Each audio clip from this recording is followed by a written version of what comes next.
Nĩ mĩaka ĩtatũ rĩu ĩrĩkĩtie gũthira kuuma rĩrĩa cira ũyũ wambĩkirwo igoti-inĩ rĩa Molo.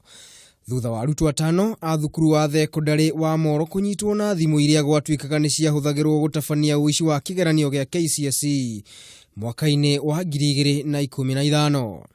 Cira ũyũ nĩ ũrateanĩirio nĩ mũcirithania James Wanyaga thutha wa mwena wa thitango kwaga wuira muiganu wa gũtwarithia cira ũcio na mbere, na rĩu arutwo aya nĩ matuĩkĩte a kurekererio. In possession of examination paper, material, in contravention of the Examination Act. Particulars were that on the 9th of October 2015, town. Thutha ũcio mũcirithania ũyũ nĩ aramurithirie arutwo acio macokerio thimu ciao iria irahũthĩkaga harĩ kũruta wuira wa thitango ĩno. Ngĩribotera Kameme TV, rĩtwa rĩakwa nĩ Maina wa Mwangi.